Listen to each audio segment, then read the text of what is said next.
미국 전체가 경악했습니다. 스탠포드 대학교 교수가 폭스뉴스 생방송에서 터뜨린 충격적인 폭탄 발언 때문이었죠. 트럼프의 한국 핵잠수함 승인은 미국 역사상 최대의 전략적 참사입니다. 그 한마디에 워싱턴 전체가 뒤집어졌어요. 트럼프는 중국 견제라는 명분으로 한국의 핵추진 잠수함 건조를 전격 승인했습니다. 하지만 그 결정 뒤에는 아무도 예상하지 못한 거대한 함정이 도사리고 있었어요. 스탠포드 교수는 냉정하게 경고했습니다. 핵잠수함 승인은 겉모습에 불과했어요. 트럼프가 한국을 통해 달성하려 했던 것은 단순한 군사 협력이 아니었습니다. 그 결정의 이면엔 미국조차 통제할 수 없는 괴물을 깨우는 충격적인 비밀이 숨겨져 있었죠. 그 놀라운 반전의 모든 것을 지금 공개합니다. 바로 그 폭탄 발언의 당사자가 저였습니다.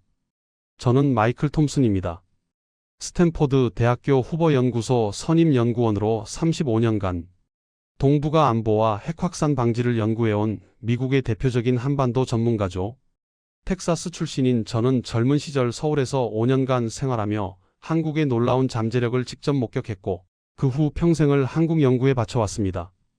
그날 폭스뉴스 생방송 출연은 제 학자 인생을 완전히 바꿔놓은 사건이었어요.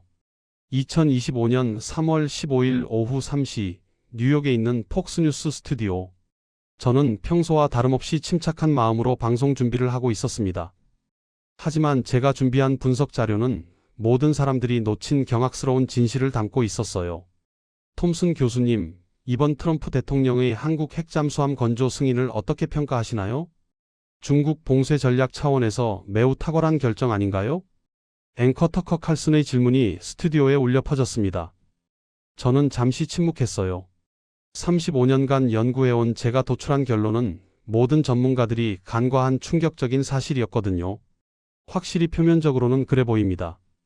저는 신중하게 말문을 열었어요. 트럼프 대통령은 지난주 말하라고 정상회담에서 한국의 핵추진 잠수함 건조를 전격 승인했습니다. 특히 차세대 핵추진 시스템 기술 공유와 고농축 우라늄 공급에도 합의했죠. 터커가 흥분된 목소리로 말을 이었습니다. 게다가 중국의 반발이 엄청났잖아요. 시진핑이 긴급 정치국 회의를 소집하고 러시아까지 강력한 우려를 표명했습니다. 트럼프의 대중국 압박 전략이 완벽하게 통한 거 아닌가요? 네, 언론과 워싱턴 싱크탱크들 모두 그렇게 분석하고 있죠. 저는 조용히 중얼거렸습니다. 트럼프가 중국을 완전히 견제했고 인도태평양에서 미국의 패권을 확고히 했다고 말이에요. 워싱턴 포스트, 월스트리트 저널, 심지어 뉴욕타임스까지 모두 트럼프의 전략적 대승리라는 헤드라인을 달았습니다. 저는 잠시 숨을 고르며 말을 이었어요. 특히 이번 핵잠수함 승인은 정말 파격적이었습니다. 핵추진 기술 이전만 해도 연간 8천억 달러 규모의 글로벌 핵군력 균형에 미치는 영향이 엄청나거든요. 미국이 이런 결정을 내린 건 1958년 영국과의 핵협력 이후 처음이에요. 터커가 확신에 찬 목소리로 말했습니다. 이번 성과를 보면 결국 미국의 절대적인 영향력을 보여주는 거죠. 아시아의 패권국인 중국도 결국 트럼프 앞에서는 속수무책이었으니까요. 다른 아시아 국가들은 말할 것도 없을 거고요. 저는 잠시 침묵했다가 서류를 내려놓고 카메라를 정면으로 바라봤습니다. 하지만 제가 보기엔 완전히 반대입니다. 이번 핵잠수함 승인은 트럼프가 완전히 당한 협상이었거든요. 스튜디오의 공기가 순간 얼어붙었어요. 터커가 당황한 표정으로 되물었습니다. 당했다고요? 모든 언론이 미국의 완승이라고 보도했는데요. 특히 중국과 러시아의 격렬한 반발을 보면 미국에게 압도적으로 유리하게 끝났잖아요. 언론이 트럼프가 받은 예우에만 집중한 회담이 있었습니다. 저는 단호하게 말했어요. 바로 한국 대통령과의 양자회담입니다. 터커의 표정이 순간 어리둥절해졌어요. 한국이요? 하지만 한국은 우리의 핵심 동맹국 아닙니까? 한미 상호 방위 조약도 맺고 있고 경제적으로도 미국과 긴밀하죠. 솔직히 한국이 미국에게 무슨 큰 타격을 줄 수 있겠어요? 바로 그런 착각 때문에 트럼프가 완전히 당한 겁니다. 제가 손가락으로 책상을 두드리며 말했어요. 저는 깊게 숨을 들이쉬며 답했습니다. 173분간 진행된 그 회담이 끝난 후부터 정말 기이한 일들이 연달아 벌어졌어요. 터커가 굳은 표정으로 되물었습니다. 교수님, 그 기이한 일들이 구체적으로 뭔가요? 173분 회담 후에 무슨 일이 벌어진 겁니까? 저는 자료를 넘기며 답했어요. 한국과의 정상회담이 끝난 그날이었습니다. 정상회담이 끝나면 보통 백악관은 회담 성과나 합의 내용을 정리한 공식 팩트시트를 즉시 발표합니다. 그런데 그날 한국과의 회담만은 달랐어요. 저는 고개를 살짝 숙이며 말을 이었습니다. 백악관 출입기자단 전체가 브리핑을 기다렸지만 한국 회담에 관한 자료만 무려 9시간이나 지연됐다고 합니다. 터커가 의아한 표정을 지었습니다. 왜 그랬을까요?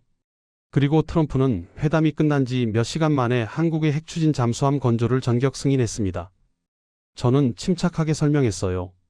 한국 측이 공식적으로 핵잠수함 도입을 요청했고, 트럼프는 정상적인 국가안전보장회의나 의회 검토 절차도 없이 현장에서 결정을 내렸습니다. 그리고 그는 아무 일도 아닌 듯 몇 시간 뒤 자신의 트루스 소셜에 글을 올렸죠. 저는 잠시 숨을 고르고 덧붙였습니다. 글의 내용은 이랬습니다. 미국은 한국의 핵추진 잠수함 건조를 승인했다. 뉴포트 뉴스 조선소에서 건조될 것이다. 미국의 조선업이 다시 위대해진다. 터커의 눈썹이 미세하게 떨렸습니다. 그게 공식 발표입니까? 저는 천천히 고개를 저었어요. 아닙니다. 공식 성명이 아닌 개인 계정의 글이었죠. 그런데 그게 전부가 아니었습니다. 저는 화면을 바라보며 낮게 말했습니다. 5시간 뒤 또 하나의 글이 올라왔습니다. 미국은 세계 최강의 핵무기 보유국입니다. 중국이 2위, 러시아는 3위죠. 그리고 지금 이 두 국가는 우리를 맹렬하게 추격하고 있습니다. 미국은 핵무기 실험을 대대적으로 확대할 것입니다. 저는 모니터를 바라보며 말을 이었어요. 이 모든 글은 말하라고 해서 진행 중인 한미 정상회담 일정 도중 올라온 글입니다. 저는 쓴 웃음을 지었습니다. 한국의 핵잠수함 건조를 승인한 직후 미국이 핵무기 실험 대폭 확대를 선언했습니다. 잠시 침묵이 흘렀어요. 저는 목소리를 더욱 낮게 이어갔습니다. 이게 단순한 우연일까요? 터커가 조심스럽게 물었습니다. 교수님 말씀은 두 발표 사이에 직접적인 연관성이 있다는 건가요? 바로 그겁니다. 저는 확신에 찬 목소리로 답했어요. 트럼프는 한국에서 핵무기에 관한 인식을 완전히 재정립하게 됐던 거예요. 그날의 충격적인 회담 내용을 분석하면서 저는 트럼프 행정부가 얼마나 치명적인 실수를 범했는지 깨달았습니다. 35년간 한국을 연구해온 저는 이 나라의 진짜 능력을 누구보다 잘 알고 있었어요. 트럼프는 중국을 견제하기 위해 한국을 활용하려 했지만 결과적으로는 한국에게 완전한 전략적 자율성을 부여한 셈이었습니다. 터커가 여전히 의심스러운 표정으로 말했습니다. 하지만 그냥 시기적 우연일 수도 있지 않을까요? 핵잠수함과 핵무기는 완전히 다른 영역이잖아요. 저는 머리를 저으며 반박했습니다. 아닙니다. 이 두 사건의 연결고리를 파악하려면 먼저 트럼프가 무엇을 계획했는지 이해해야 해요. 저는 진행자 쪽 모니터를 가리켰습니다. 트럼프가 내린 결정의 진짜 함의는 그의 글을 보면 명확해져요. 트럼프는 이렇게 썼죠. 한국의 핵추진 잠수함은 뉴포트 뉴스 조선소에서 건조될 것이다. 미국의 조선업이 다시 위대해진다. 저는 고개를 흔들었습니다. 겉으로는 자국 산업 부활처럼 보이지만 문제는 그 뉴포트 뉴스 조선소 프로젝트에 한국 기업들이 대거 참여한다는 겁니다. 터커의 눈이 커졌습니다. 그럼 미국의 부활이 아니라 그렇습니다. 저는 침착하게 답했어요. 이건 미국의 부활이 아니라 한국의 핵잠수함 건조를 승인하기 위한 정치적 포장지였던 거죠. 터커가 의아한 표정으로 물었습니다. 정치적 포장지요? 트럼프는 미국 국민들에게 설명이 필요했을 겁니다. 저는 설명을 이어갔어요. 동맹국에게 최첨단 핵기술을 넘겨주는 것에 대한 정당화 말이에요. 그래서 미국 조선업 부활이라는 달콤한 명분을 내세운 거죠. 저는 목소리를 낮췄습니다. 사실 트럼프는 계산이 빨랐습니다. 핵기술 일부를 한국에 제공하고 통제권은 우리가 쥔다. 그게 그의 구상이었죠. 하지만 그는 결정적인 사실 하나를 놓쳤습니다. 터커가 긴장한 표정으로 물었어요.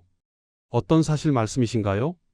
한국은 이미 독자적인 원자로 설계와 핵추진 시스템까지 확보한 나라였어요. 저는 자료를 뒤적이며 말했습니다. 35년간 한국을 연구해온 제가 단언하건대 트럼프는 기술을 준다고 믿었지만 실제로는 한국의 완전한 독립을 승인한 셈이었죠. 터커가 조심스럽게 되물었습니다. 그렇다면 트럼프의 계산은 완전히 틀린 건가요? 저는 고개를 끄덕였어요. 그가 자랑한 뉴포트 뉴스 조선소의 부활은 사실상 한국에게 핵무력 확장의 기회를 완전히 열어준 것과 같았습니다. 더 심각한 건 이 프로젝트는 대부분 한국의 독자 기술로 진행될 가능성이 크다는 겁니다. 저는 목소리에 긴장감을 실었어요. 한국의 조선 기술은 이미 세계 최고 수준이거든요. 저는 잠시 말을 멈추고 카메라를 바라봤어요. 트럼프가 승인이라고 말한 그 순간 미국은 한국에게 핵기술의 완전한 문을 열어준 셈이었죠. 하지만 트럼프 행정부가 놓친 가장 중요한 사실은 한국의 진짜 핵기술 수준과 역사적 열망이었습니다. 저는 35년간 한국의 원자력 기술 발전을 지켜보면서 이들이 얼마나 놀라운 성과를 이뤄냈는지 누구보다 잘 알고 있었어요. 특히 한국인들의 자주국방에 대한 염원은 그 어떤 나라보다 강렬했습니다. 터커가 여전히 반신반의하는 표정으로 말했습니다. 하지만 핵잠수함과 핵무기는 다른 영역 아닙니까? 핵추진 기술이 곧바로 군사용 핵무기로 이어지는 건 아니잖아요. 저는 쓴 웃음을 지었습니다. 하지만 핵잠수함을 움직이는 건 결국 연료, 즉 고농축 우라늄입니다. 저는 설명을 계속했어요. 저는 이번 승인이 트럼프 계획의 시작이라고 봅니다. 아마 트럼프는 일단 미국이 연료를 제공해주는 형태로 시작하려 했겠죠. 하지만 고농축 우라늄이 한국에 공급되는 선례를 만든다는 것은 저는 말을 멈추고 의미심장하게 진행자를 바라봤습니다. 터커가 숨을 죽이며 물었어요. 결국 한국이 자체적인 핵무장으로 나아갈 명분이나 길을 터준다는 뜻인가요? 저는 잠시 침묵했다가 고개를 끄덕였습니다. 그건 제 분석을 끝까지 들어보시면 이해하게 되실 겁니다. 트럼프가 말한 핵잠수함 승인엔 아주 묘한 포인트들이 숨어 있습니다. 우리의 핵기술을 제공하겠다는 의미인지 스스로 개발하라는 뜻인지 혹은 핵연료 생산을 허가하겠다는 건지 그건 누구도 확실히 알 수 없죠. 저는 냉소적으로 웃었어요. 하지만 저는 압니다. 이 모든 선택지들이 결국 미국을 곤란하게 만들 겁니다. 터커가 놀란 표정으로 물었습니다. 곤란하게 만든다니요? 단정할 수 있는 건 하나입니다. 어떤 방식이든 미국의 완전한 통제로 귀결되지는 않는다는 점이에요. 저는 의미심장하게 말했어요. 그렇다면 트럼프는 과연 어떤 최선의 시나리오를 그렸을까요? 이제부터 말씀드릴 건 트럼프가 어떤 계산을 했을지에 대한 제 분석입니다. 저는 말을 이었어요. 만약 그가 한국의 핵추진 잠수함 건조를 기술 제공 형태로 승인했다면 그건 트럼프가 선택할 수 있었던 가장 현실적인 시나리오, 즉 최선의 선택지였을 겁니다. 터커가 몸을 앞으로 기울이며 물었습니다. 최선의 선택지란 무엇인가요? 구체적으로 어떤 계산이었을까요? 저는 천천히 이어갔어요. 독자적 국방을 추구하는 한국에게 미국산 기술을 제공함으로써 오히려 독자적인 움직임은 억제시키고 나아가 핵잠수함 수출까지 통제할 수 있다면 미국 방위산업의 경쟁력을 강화하는 계기가 될 수 있겠죠. 게다가 그 과정에서 한국의 기술 일부를 흡수할 수도 있습니다. 저는 설명했어요. 한국의 기술 수준은 이미 세계 최고니까요. 특히 한국의 조선 기술과 원자력 기술 말입니다. 저는 자료를 뒤적이며 덧붙였어요. 현재 전 세계 선박 건조량의 42% 이상이 한국에서 나오고 있습니다. 대형 LNG선은 거의 한국이 독점하고 있죠. 이런 기술력을 미국이 흡수할 수 있다면 상당한 이득이 될 겁니다. 터커가 고개를 끄덕이며 말했습니다. 그럼 트럼프 입장에서는 나쁘지 않은 거래였겠네요. 기술도 주고받고 한국의 핵잠수함 프로그램도 통제할 수 있고요. 바로 그런 계산이었을 겁니다. 저는 침착하게 답했어요. 하지만 가장 중요한 건 핵연료 통제였을 거예요. 저는 잠시 말을 멈췄어요. 하지만 핵연료의 문제는 이야기가 완전히 다릅니다. 아마 트럼프가 이런 가정을 세웠을 겁니다. 저는 목소리를 더 낮췄어요. 고농축 우라늄을 한국에 수출해주면 핵잠수함을 만들고 난 뒤에도 연료 공급을 통해 통제할 수 있을 것이다. 터커가 관심 있는 표정으로 물었습니다. 핵연료로 통제한다는 건 구체적으로 어떤 의미인가요? 핵잠수함은 일반 디젤 잠수함과 달리 20% 이상의 고농축 우라늄이 필요합니다. 저는 차근차근 설명했어요. 문제는 한국이 현재 상업적 규모의 우라늄 농축 시설을 보유하고 있지 않다는 점이죠. 더 결정적인 건 우리와 맺은 한미원자력 협정입니다. 저는 목소리에 무게를 실었어요.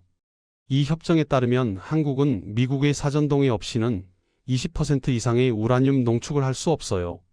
이건 1974년부터 지금까지 유지되고 있는 강력한 제약입니다. 터커가 놀란 표정으로 말했습니다. 그럼 한국이 핵잠수함을 만들어도 연료는 영원히 미국에 의존해야 한다는 뜻인가요? 저는 낮은 톤으로 덧붙였습니다. 즉, 기술을 주대 연료로 제어한다. 그게 트럼프가 그릴 수 있는 이상적 통제 모델이었죠. 한국이 아무리 훌륭한 핵잠수함을 만들어도 연료 없이는 무용지물이 되니까요. 정말 교묘한 전략이네요. 터커가 감탄했습니다. 그럼 미국은 언제든지 연료 공급을 중단해서 한국을 압박할 수 있는 거잖아요. 저는 고개를 끄덕였어요. 아이폰을 팔면서 충전기는 애플 것만 써야 한다는 식의 전략이죠. 표면적으로는 기술 협력이지만 실질적으로는 완전한 종속 관계를 만드는 겁니다. 터커가 의심스러운 표정으로 물었습니다.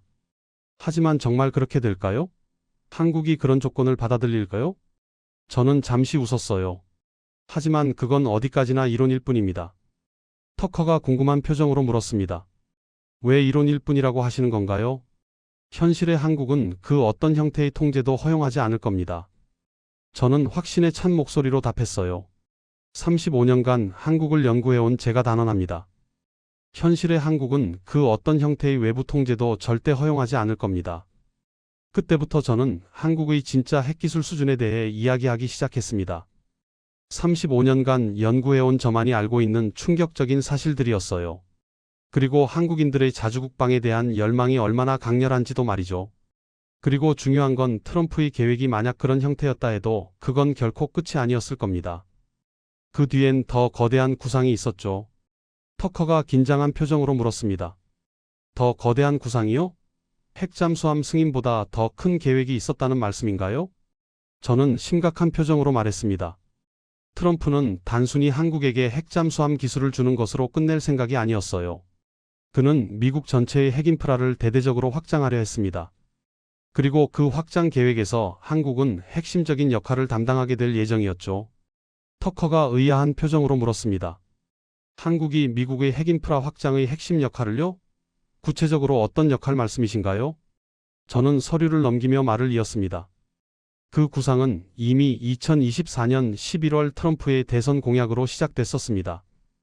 2035년까지 미국의 원자력 발전 용량을 3배로 확대하라. 정부는 이를 위해 원자력 기술 혁신을 전폭 지원하고 원자력을 미국의 주요 수출 산업으로 재건하라. 터커가 놀란 표정으로 말했습니다. 원자력 발전 용량을 3배로요? 현재 미국의 원전 용량이 약 100기가와트인데 그럼 300기가와트까지 늘리겠다는 건가요?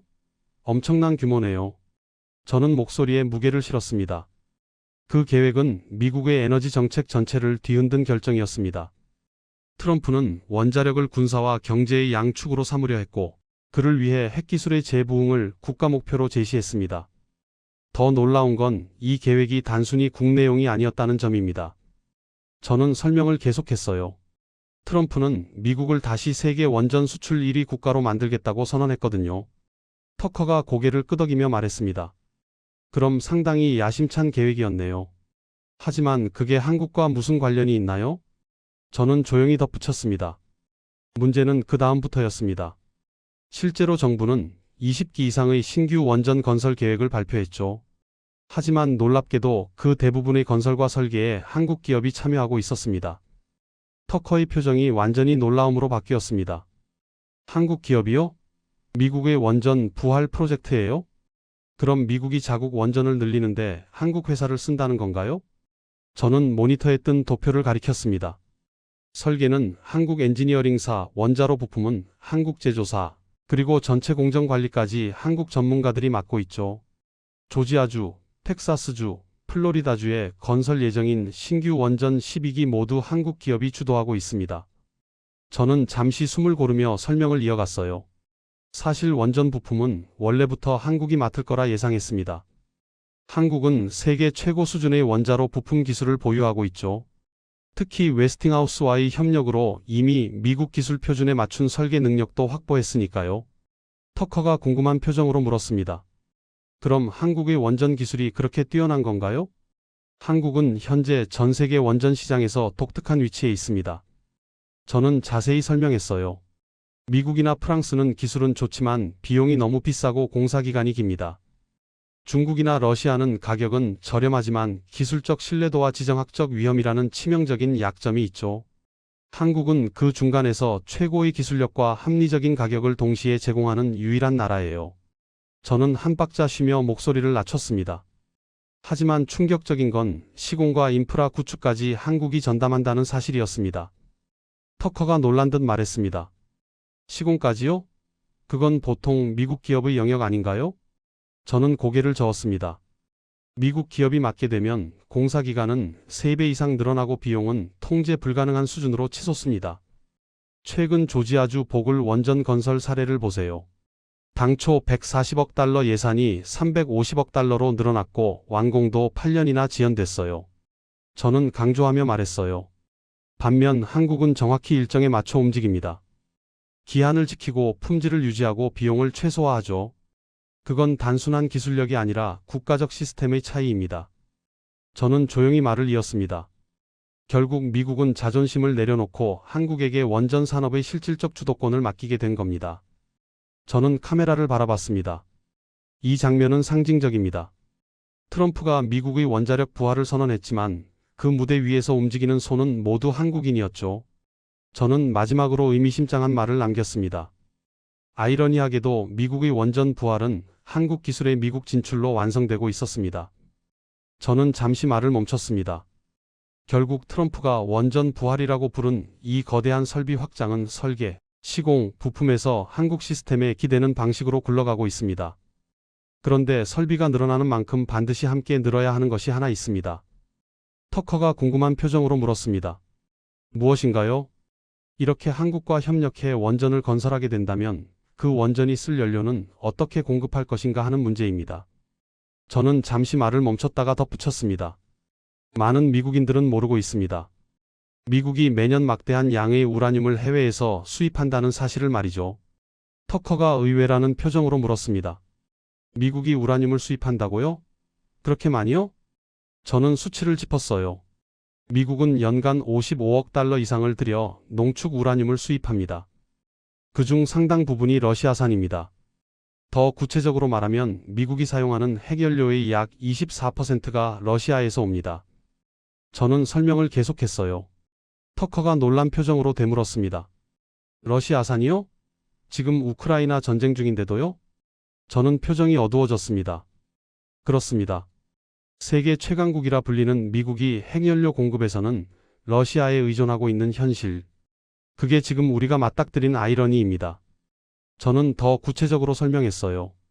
사실 2024년 5월 미국은 러시아산 우라늄 수입 금지법을 통과시켰습니다. 하지만 에너지 안보를 이유로 2027년까지 한시적 면제 조항을 뒀기 때문에 아직도 러시아산 우라늄을 수입하고 있는 상황입니다. 터커가 이해가 안 간다는 표정으로 물었습니다. 금지법을 만들어 놓고 면제 조항을 둔다고요? 그게 무슨 의미인가요? 바로 그겁니다. 미국이 러시아 의존에서 벗어나고 싶어도 당장은 불가능하다는 걸 보여주는 거죠. 저는 설명했어요. 미국 내 우라늄 농축 시설만으로는 원전 운영에 필요한 연료를 충당할 수 없거든요. 실제로 미국의 원자력 발전소들은 러시아산 연료 없이는 정상 가동이 어려운 상황입니다. 저는 서류를 넘기며 말했습니다. 트럼프는 이 점을 깊이 우려했습니다. 농축시설은 한정되어 있고 이대로 가면 러시아가 농축 우라늄 시장을 완전히 통제하게 될 가능성이 높았죠. 더 심각한 건 중국도 이 틈새를 노리고 있다는 점입니다. 저는 목소리에 긴장감을 담았어요. 중국은 최근 몇 년간 우라늄 농축 능력을 급속히 확대하고 있어요. 저는 손끝으로 책상을 두드렸습니다. 그래서 트럼프는 결단을 내린 것 같습니다. 저는 낮은 목소리로 말했습니다. 핵잠수함 연료로 사용되는 고농축 우라늄을 한국에 제공하기로 한 것, 그게 시작이겠죠. 처음엔 제한적 공급 형태로 시작되겠지만 워싱턴 전문가들의 공통된 의견은 같습니다. 저는 천천히 말을 이었습니다. 터커가 관심 있는 표정으로 물었습니다. 전문가들이 뭐라고 하던가요? 수개월 내로 한미원자력 협정이 개정될 가능성이 높다. 그리고 한국은 고농축 우라늄을 상시 농축할 수 있는 국가가 될 것이다. 터커가 긴장한 표정으로 물었습니다. 상시 농축이요? 그게 무슨 의미인가요? 지금까지 한국은 미국의 사전 동의 없이는 20% 이상 우라늄을 농축할 수 없었어요. 저는 차근차근 설명했습니다. 하지만 상시 농축이 허용되면 한국은 필요에 따라 언제든지 고농축 우라늄을 생산할 수 있게 됩니다. 이건 단순한 기술 협력이 아닙니다. 저는 강조했어요. 한국이 핵연료 주권을 갖게 된다는 의미죠. 터커가 놀라며 물었습니다. 핵연료 주권이라니 그게 그렇게 중요한 건가요? 저는 모니터를 바라보며 낮게 말했습니다. 트럼프가 생각한 건 표면적으로는 단순했습니다. 러시아 의존을 줄이고 핵연료 생산망을 아시아 동맹국으로 다변화하는 것. 하지만 그 이면에는 더 복잡한 계산이 있었을 겁니다. 저는 설명을 계속했어요. 미국은 한국의 기술력을 활용해 중국을 견제하면서 동시에 러시아 의존도를 낮추려 했던 거죠.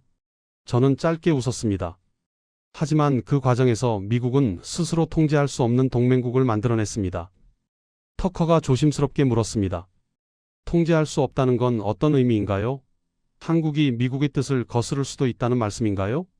한국의 기술력과 생산 능력을 이용하려 했던 대가가 이제 핵연료 자급이라는 새로운 형태의 독립으로 돌아오고 있는 겁니다. 저는 더 구체적으로 설명했어요. 한국이 핵연료를 자급할 수 있게 되면 미국의 원자력 정책에 더 이상 종속되지 않게 됩니다. 자신들만의 원자력 외교를 펼칠 수 있게 되는 거죠. 저는 마지막으로 덧붙였습니다. 트럼프는 러시아 문제를 해결하려다가 훨씬 더 큰 문제를 만들어버린 셈입니다. 터커가 숨을 죽이며 물었습니다. 그럼 한국이 핵연료까지 자급하게 되면 어떤 일이 벌어질까요? 저는 의미심장하게 웃으며 답했습니다. 바로 그 지점에서 한국은 완전히 다른 나라가 됩니다. 저는 잠시 침묵했다가 덧붙였습니다. 그리고 그 변화는 이미 시작됐습니다. 저는 잠시 침묵했습니다. 제 눈빛은 모니터에 비친 그래프를 뚫어지게 바라보고 있었어요. 한국의 원자력 기술은 지금 세계 최고 수준입니다. 저는 천천히 말을 이었습니다. 이미 발전용 원자로, 해군용 추진체, 소형 모듈 원자로까지 모든 설계 능력을 독자적으로 갖추고 있죠. 이제 남은 건 단 하나, 허가입니다. 저는 손가락으로 허공에 작은 원을 그리며 말했습니다. 만약 고농축이 공식적으로 허가된다면 한국은 단기간에 세계 4대 농축국 반열에 오를 겁니다. 터커가 관심 있는 표정으로 물었습니다. 그럼 한국이 정말 그런 수준까지 올라설 수 있을까요? 저는 짧게 숨을 고르더니 덧붙였습니다. 한국은 단지 기술을 가진 나라가 아닙니다. 그들은 그 기술을 자주국방이라는 역사적 염원과 연결시킵니다. 저는 잠시 말을 멈췄다가 낮은 목소리로 이어갔습니다. 이건 오늘 갑자기 만들어진 흐름이 아닙니다. 그들의 시도는 이미 반세기 전부터 시작됐죠. 저는 자료 화면을 띄웠습니다. 1970년대 박정희 정부 시절, 당시 한국은 주한미군의 부분 철수와 베트남의 공산화를 경험했습니다.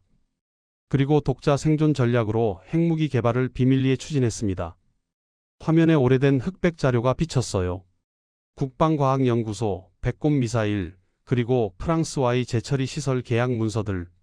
터커가 놀란 표정으로 물었습니다. 그럼 한국이 이미 50년 전에 핵무기를 만들려고 했다는 건가요? 그들은 프랑스에서 핵연료 재처리 시설을 들여오려 했고 미사일 개발과 핵기술 확보를 동시에 진행했습니다. 저는 구체적으로 설명했어요. 특히 백곰 미사일은 사거리 180km로 북한 전역을 타격할 수 있도록 설계됐었죠. 저는 낮게 말했습니다. 하지만 미국의 강력한 압력으로 그 계약은 취소됐습니다. 헨리 키신저 당시 국무장관이 직접 한국을 압박했거든요. 그때부터 한국의 핵개발은 중단된 역사로 남았죠. 저는 잠시 고개를 숙였다가 다시 말했습니다. 하지만 그 중단된 역사가 지금 다시 이어지고 있습니다. 1994년, 2000년, 그리고 2025년. 한국은 3번의 도전 끝에 결국 스스로 핵추진 기술과 농축 능력에 다가섰습니다. 터커가 궁금한 표정으로 물었습니다. 1994년과 2000년에는 무슨 일이 있었나요? 1994년에는 북한 핵위기 때문에 한국 내에서 핵무장 논의가 급속히 확산됐어요. 저는 설명을 계속했습니다. 그리고 2000년에는 실제로 한국이 비밀리에 우라늄 농축 실험을 진행했다가 이후 국제원자력기구에 발각되기도 했죠. 저는 조용히 웃었습니다. 역사적으로 한국은 수천 년 동안 외침을 받아왔습니다. 몽골, 임진왜란, 일제강점기, 한국전쟁. 그들에게 핵무기는 단순한 무기가 아닙니다. 그건 존재의 보증, 다시는 굴복하지 않겠다는 상징이죠. 저는 손끝으로 문서를 짚었습니다. 미국은 결국 단계적으로 고농축 우라늄의 생산까지 허용할 겁니다. 물론 조건은 붙겠죠. 생산된 우라늄의 일부를 미국이 공급받는다. 명목상은 상호 협력입니다. 저는 설명했어요. 하지만 실상은 미국이 자신들의 원전 확장을 위해 필요한 농축 우라늄을 확보하기 위한 거래입니다. 터커가 깨달은 표정으로 말했습니다.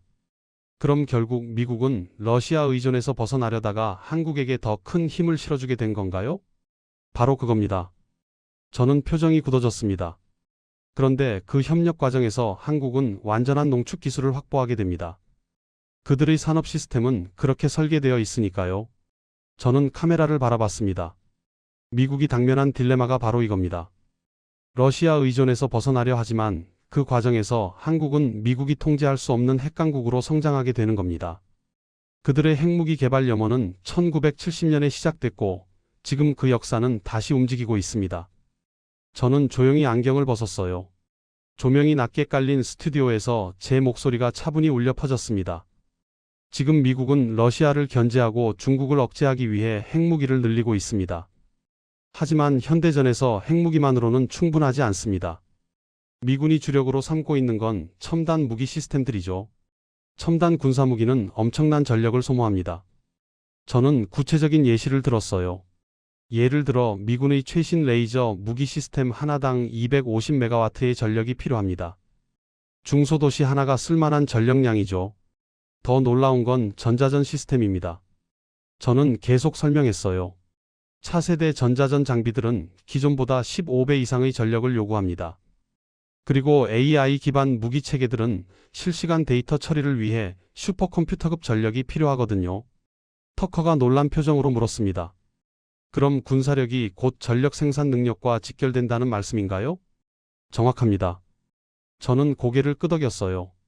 미국 펜타곤의 연구 보고서에 따르면 미래 전장에서는 전력 공급망이 곧 작전, 성패를 좌우한다고 나와 있습니다. 미국은 더 많은 전력을 필요로 하겠죠. 특히 미래 전쟁은 전력 싸움이 될 겁니다. 미군의 차세대 항공모함 하나만 해도 기존보다 4배 많은 전력이 필요해요. 저는 더 구체적으로 설명했습니다. 전자기 캐터펄트, 레이저 방어 시스템, 고출력 레이더, 이 모든 게 막대한 전력을 요구합니다. 터커가 관심 있는 표정으로 물었습니다. 그럼 원자력 발전이 군사적으로도 중요하다는 건가요? 저는 잠시 말을 멈췄다가 덧붙였어요. 전기는 미래의 무기가 될 것입니다. 그리고 미국은 원전을 통해 무기를 늘려나갈 예정입니다. 한국을 키우는 것도 그 전략의 일부죠. 하지만 저는 묻고 싶습니다. 저는 잠시 카메라를 응시했어요. 한국은 우리와 같은 생각을 하고 있을까요?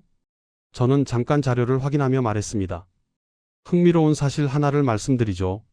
미국은 한국보다 95배 가까이 넓은 영토와 6.5배나 많은 인구를 가졌습니다. 물론 미국은 석유와 천연가스 같은 막대한 천연 자원을 보유하고 있기 때문에 한국과는 달리 에너지 생산을 원자력에만 의존할 필요가 없었죠. 실제로 원자력 발전 비중이 18.6%로 한국의 30.8%보다 12%포인트나 낮습니다. 저는 목소리에 감탄을 담았어요. 하지만 그것을 감안하더라도 우리의 총 원전 용량, 약 100기가와트가 자원이 전혀 없는 한국 25기가와트의 4배밖에 되지 않는다는 것은 한국이 이 좁은 땅에 얼마나 대단한 원자력 기술을 밀집시켰는지 보여주는 것입니다. 터커가 놀란 표정으로 말했습니다. 그럼 한국의 원자력 기술 밀도가 세계 최고 수준이라는 뜻인가요? 바로 그겁니다. 저는 숨을 고르며 말했습니다. 그리고 한국은 재래식 무기만으로도 세계 4위의 군사력을 지닌 나라입니다. 이런 전력 생산 능력과 군사 기술이 결합된다면 저는 더 넓은 관점에서 설명했어요. 최근 몇 년간 한국의 방산업을 보면 놀라운 성장세를 보이고 있습니다. 방산 수출액이 170억 달러를 기록했고 더 늘어날 거라고 예측됩니다. 특히 폴란드의 K2 전차와 K9 자주포를 대량 수출한 것은 상당한 화제가 됐죠. 저는 계속 설명했어요. 나토 회원국이 한국제 무기를 대량으로 도입한다는 것은 그만큼 한국의 무기 시스템이 서구 기준에서도 인정받는다는 의미입니다. 터커가 관심 있게 물었습니다. 그럼 한국은 군사기술까지 강국인 건가요? 한국은 세계 8위의 방산 수출국입니다. 저는 강조했어요. 자주포, 전투기, 잠수함, 미사일까지 거의 모든 분야에서 독자 기술을 보유하고 있어요. 그런데 여기에 핵무장까지 이루어진다면 저는 잠시 말을 멈췄다가 천천히 시선을 들었어요. 그때 터커가 조용히 숨을 삼키며 물었습니다. 그때 한국은 미국과 중국 사이에서 어느 편에 설지 고민하게 될까요? 저는 고개를 저으며 말을 이었어요. 아니요. 제 생각은 다릅니다. 편을 고르지 않을 겁니다. 중국이 한국과 미국 사이에서 어느 편에 설지 고민하게 될지도 모릅니다. 터커가 놀란 표정으로 물었습니다. 그게 무슨 의미인가요? 중국이 한국을 의식할 정도로 한국이 강해진다는 말씀인가요? 저는 잠시 침묵했어요. 트럼프는 한국을 통제하려 했고 미국은 한국을 이용하려 했습니다. 하지만 지금 우리가 보고 있는 건 새로운 균형이 태어나고 있는 순간입니다. 저는 조용히 숨을 내쉬었어요. 이건 아직 결과가 아닙니다. 시작에 불과하죠. 저는 카메라를 향해 고개를 들었습니다. 한국의 핵잠수함 건조 승인은 앞으로 펼쳐질 거대한 변화의 서막이 될 겁니다. 터커가 긴장한 목소리로 물었습니다. 어떤 변화 말씀이신가요? 역사는 지금 막 방향을 바꾸려 하고 있습니다. 저는 무게감 있게 말했어요. 한국이 늘 꿈꿨던 자주국방, 그 꿈이 이제 현실이 되려 하고 있어요. 하지만 그 과정에서 미국은 스스로 통제할 수 없는 강국을 키워낸 셈입니다. 저는 잠시 말을 멈추고 진행자를 바라봤습니다. 트럼프가 173분 동안 한국과 나눈 대화의 진짜 의미를 이제 이해하시겠죠? 터커가 작은 목소리로 물었습니다. 그럼 이 모든 게 트럼프의 계산착오였다는 건가요? 저는 고개를 끄덕였어요. 트럼프는 중국을 견제하기 위해 한국을 이용하려 했지만 결국 한국이 미국조차 넘어설 수 있는 힘을 갖게 해준 셈입니다. 한국은 이제 더 이상 미국의 보호를 받는 나라가 아닙니다. 저는 마지막 설명을 이어갔어요. 그들은 스스로를 지킬 수 있는 완전한 독립국이 되려 하고 있어요. 조용히 그 말을 끝낸 순간 스튜디오에는 아무 말도 들리지 않았어요. 저는 마지막으로 의미심장한 말을 남겼습니다. 한국의 핵잠수함 건조가 시작되는 순간 동아시아의 모든 판도가 바뀔 겁니다. 그리고 그 변화의 중심에는 저는 잠시 말을 멈추고 카메라를 바라봤어요. 한국이 서 있을 겁니다. 더 이상 누구에게도 굽히지 않는 진정한 자주국가로 말입니다. 그날 폭스뉴스 생방송은 미국 전체를 뒤흔들었습니다. 35년간 한국을 연구해온 미국인 학자가 밝힌 충격적인 진실 앞에서 워싱턴의 모든 전문가들이 경악했어요. 한국은 더 이상 미국의 동맹국이 아니라 당당한 파트너로 그리고 언젠가는 경쟁자로 성장하고 있었습니다. 트럼프의 한 번의 실수가 세계 역사를 바꾸는 순간을 만들어냈고 한국은 그 기회를 놓치지 않았습니다. 이제 태평양 양편에서 두 거대한 힘이 마주보고 있습니다. 하나는 쇠퇴하는 제국, 또 하나는 떠오르는 강국. 역사의 수레바퀴는 이미 돌기 시작했습니다. 오늘 이야기가 감동이었다면 좋아요 버튼으로 응원해 주십시오. 댓글로 여러분의 생각도 들려주시고요. 구독과 알림 설정까지 해주시면 더 많은 자랑스러운 대한민국의 이야기를 전해드리겠습니다. 다음 영상에서는 더 감동적이고 더 가슴 벅찬 이야기로 찾아오겠습니다. 여러분 감사합니다.